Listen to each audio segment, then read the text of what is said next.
Welcome to The Explainer. Today, we're diving deep into one of the most polarizing stocks out there, Palantir. This is a company that has some of the smartest investors in the world on completely opposite sides of a massive bet. So, we're going to break down what makes this company so incredibly divisive. At the very heart of this whole debate, you've got two powerful, clashing worldviews. On one side, there's CEO Alex Karp and his vision of sovereign scale. This idea of building tech that's so vital, so deeply embedded in government, it basically becomes part of the state itself. And on the other side, you've got the legendary investor Michael Burry, who looks at Palantir and sees a classic valuation trap. So what is it about Palantir, really? What's going on here that has these brilliant financial minds so completely at odds with each other? Well, you have to understand, Palantir isn't just another software company. Not even close. It's a high-stakes bet on the entire future of data. It has these deep, and often controversial, ties to government and defense agencies. So an investment in Palantir is really a bet on where you think the world is headed. Okay, let's put on our skeptic hats for a minute and dig into their argument. And honestly, their entire case really kicks off with one absolutely staggering number that's pretty hard to ignore. So, to really get the case against Palantir, you first have to understand something called the PE ratio. Put simply, it's the price you pay for $1 of a company's profits. A really high PE means investors have huge expectations for growth way down the line. And Palantir's PE ratio, it's a jaw-dropping 415. Now, just to put that into perspective, the average for a company in the S&P 500 usually floats around 25. So Palantir isn't just in a different league, it feels like it's playing a completely different sport.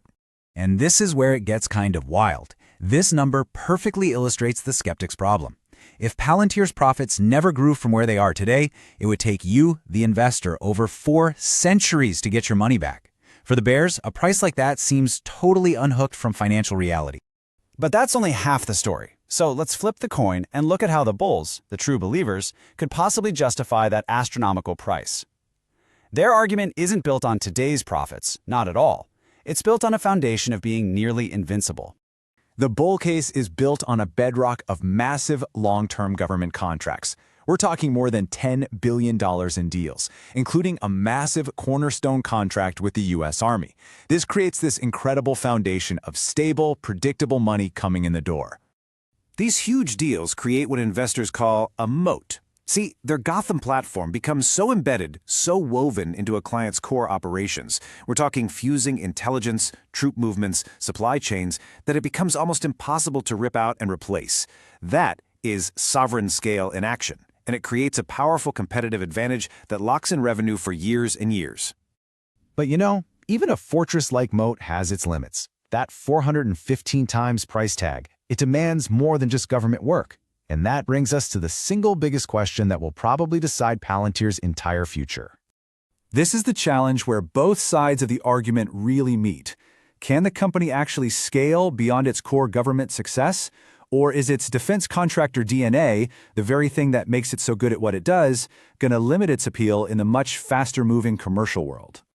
Palantir's big hope for that massive growth lies in its other platform, called Foundry. The bet here is that this software, which lets huge companies take all their messy, siloed data and turn it into a single operating system, will become absolutely essential.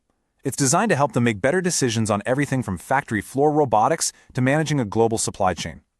So let's bring both sides of this duel back together for one final look.